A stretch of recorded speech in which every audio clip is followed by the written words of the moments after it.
Hi అండి, నమస్తే. Welcome to read with Yashu. Shri Vedavyasa Maharshi ప్రణీతము సాహిత్య కళానిధి శ్రీ విశ్వనాథం సత్యనారాయణమూర్తి గారి తెలుగు వచ్చిన రచన అయిన శ్రీ శివమహాపురాణం రుద్ర సంహిత సతీఖండం చదువుకుంటున్నామండి. నిన్నటి భాగంలో సతీ శంకరులు హిమాలయాల్లో విహరిస్తున్నారు. వారి గృహ నిర్మాణం కోసం సంభాషణ జరుగుతోంది.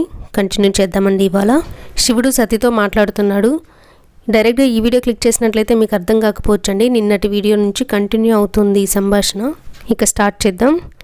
గిరి సార్వభౌముడైన హిమవంతుని రాజధాని మహాశోభాయమానంగా ఉంటుంది. సిద్ధసేవితమైనది అక్కడ సంతత వసంతం. అచట చెట్లన్నీ కల్పద్రుమాలే. మహోదారులు, పరమశాంతులు, తపోధనులు అయిన మునులతో యతులతో శాంత గంభీరంగా ఉంటుంది. సానువులన్నీ స్ఫటిక స్వర్ణ రత్నకాంతులతో చిత్రవర్ణ సమాకీర్ణంగా నయనానందంగా ఉంటాయి. మానసాది సరస్సులు అనేకం ఉన్నాయి. అక్కడ బంగారు తుండ్లు గల పద్మాలున్నాయి. అవన్నీ తాబేళ్లు, మొసళ్ళు, వివిధ జలచరాలతో చూడముచ్చటగా ఉంటాయి. సింహాలు, 8 కాళ్ళ వృషభ మృగాలు, మృగరూప పురుష స్వభావం గల పురుష మృగాలు ఇంకా అనేకం ఉన్నాయక్కడ. కస్తూరి, చామరి మృగాల వంటి అపరూప చతుష్పాంతులున్నాయక్కడ.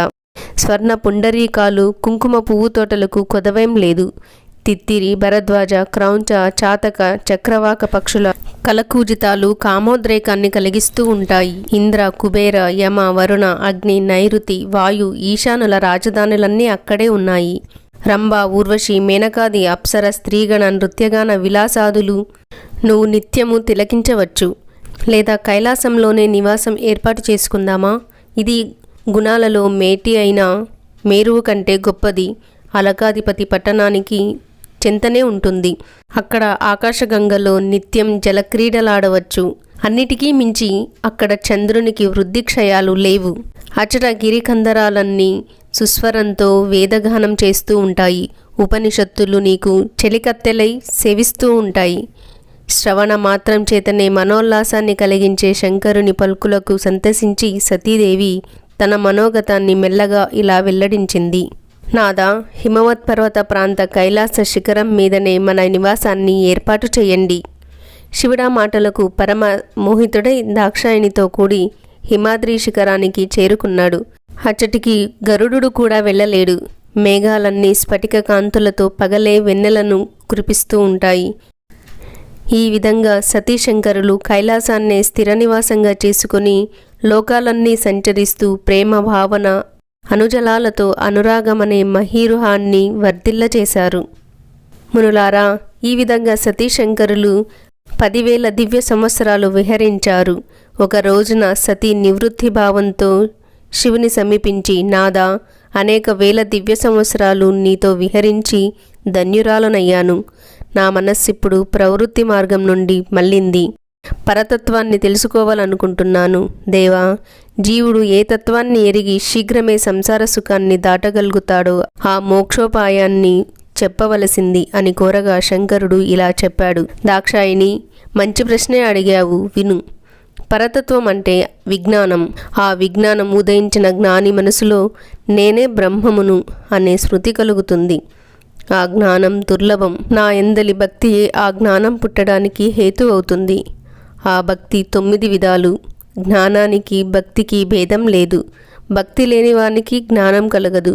భక్తుల విషయంలో నాకు తారతమ్యాలు లేవు. కుల, జాతి, వర్ణ భేదాలు లేవు. ఆ భక్తి సగుణ నిర్గుణ భేదంచే 2 విధాలు. సహజంగా హృదయంలో పుట్టిన భక్తి గొప్పది.